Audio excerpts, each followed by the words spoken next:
Chapter 10. Self-Care. Talk to yourself like you would to someone you love. Brené Brown. In this chapter, I will teach you how to establish a daily routine and tend to your needs for lasting health and happiness. Self-care is important practice in achieving a healthy and holistic lifestyle. What exactly is self-care, and how do you do it? In her article published in the Harvard Business Review, author Amy Jen Su shares a few ideas. Self-care. At the heart of self-care is your relationship and connection to yourself. As part of your job, it means that you understand that you need to be your most constructive, effective, and authentic self. Make self-care an important part of your day-to-day work. Weave it naturally into the course of your workday. Become aware when you are not taking care of yourself and engage in self-compassion. Avoid self-neglect and plan for self-care management. Surround yourself with people that are supportive. Meaningful relationships are a critical part of self-care. At the heart of self-care is your relationship and connection to self. Therefore, rather than defining self-care narrowly as just physical health, you need to pay attention to a wider set of criteria, including care of the mind, emotions, relationships, environment, time, and resources. Rather than having self-care be something outside of work, it's important to weave it naturally into the course of your workday. To do so, make peace with your inner critic and cut yourself a break. Recharge throughout the week and make sure you're getting enough sleep and time with the people who boost your mood. Protect your thinking time. Celebrate small successes as they occur, and learn to notice when you have started slipping out of self-care mode. In the previous chapter, I shared with you a few ideas about how to resolve unresolved emotions, practice emotional clearing, and how Ayurveda recognizes that emotional balance is one of the fundamental pillars of health. Over the years, I have learned to focus and clarify important areas of my life, including body, mind, and soul. To self-care my body, I like to practice restorative yoga, go for walks, and remember to drink 6 to 8 glasses of water per day. If you are working, take time to stand up at your desk, and maybe even walk away from your desk and do some stretches depending on time availability. I highly recommend that you take time to self-care your mind by listening to a motivational podcast, reading a few pages of a book that you like, meditating, getting out for a walk, doing some deep breathing, and just letting your mind wander and enjoy the moment. Last but not least, to self-care for your soul, journal daily and write down 3 things you're grateful for. Listen to a couple of songs that inspire you. Make plans to have fun with a friend. Make yourself a cup of tea and put your feet up and sip slowly. Tell your family and friends how much you love and appreciate them. And watch a crazy video on YouTube that makes you laugh. The time of day that you practice self-care for each of these areas may vary according to your schedule, but make sure that you include these self-care practices in your daily activities.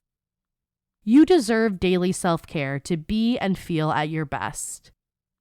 It is also important to engage in self-reflection. Our values and worldviews can directly affect our self-care, especially in the areas that include our ability to feel gratitude, our place in the natural world, and our acceptance of ourselves and others. Many people find solace and comfort in their deeper values, beliefs, and practices. The following questions are provided to help you reflect on several ways to view the world that may affect your self-care practice. 1. Do you tend to wake up every morning with a sense of gratitude, or drag yourself out of bed bracing for a trouble-filled day? 2. Do you typically count your blessings throughout the day, or do you use valuable time to ruminate on problems and conflicts? 3. Do you tend to work on connecting to and supporting others, or do you often find yourself acting as an outsider or competitor? 4. Do you tend to sing your colleagues' praises, or do you put energy into gossiping about those around you? 5. Do you typically strive to consciously banish hard feelings, or do you often harbor and focus on resentments? Create a self-care plan. Stress can be managed by direct and indirect coping strategies. Direct approaches include removing the stressor, recognizing, reframing, and changing your perception of the situation so that it is no longer stressful, removing yourself from the source of stress, or limiting your exposure to the stressor. Indirect methods involve finding ways to minimize the impact of stressful situations. They include exercising, healthy eating and sleeping habits, relaxing, meditating, setting aside time for yourself, working with others to solve problems, asking for help and counseling. Your goal is to choose and incorporate a daily and/or weekly self-care practice that works for you. Decide that self-care is important and make a commitment to it. Share your plan with a friend or family member. Make it a weekly practice to review and share your progress with your designated self-care support person. In order to establish a daily routine and tend to your needs for lasting health and happiness, I will also share with you a 4-step plan for resilient living, written by Amit Sood, MD. The first step is to train your attention. Life's happiest moments and lasting memories need an immersive experience. With deeper attention and delayed interpretations, we can enjoy the immersive experience and lasting memories. Seize your memorable moments before they depart unappreciated. Make each moment count. The second step to cultivating emotional resilience includes gratitude, compassion, acceptance, meaning, forgiveness, and relationships. Together, these timeless principles provide the foundation for emotional resilience. One good way to experience gratitude could be to send silent gratitude to 3 to 5 people daily. Compassion is the practice of the golden rule. With compassion, you recognize that all of us struggle, are fighting little or big battles, and deserve each other's kindness. Being compassionate to yourself is the beginning of your journey toward having compassion for the world. Self-compassion is humble integration of your imperfections into your view of yourself, with an eye toward growth and improvement. Your self-compassion is essential to your self-care and to your sustained happiness. Acceptance has 3 components: acceptance of others, acceptance of yourself, and acceptance of situations. We can accept others and ourselves once we realize that all of us as humans have elements of imperfection and are fallible. We seek timeless wisdom and perfect love, but are works in progress. We live with countless unknowns. Who created our universe and why? How long will you live? You can either allow yourself to be upset by these uncertainties or invite the wisdom of acceptance. Meaning, understanding meaning. Some important questions that we have all asked at one point or another include, who am I? Why am I here? What is this world/universe? Imagine you have to write an essay about yourself. What would you write?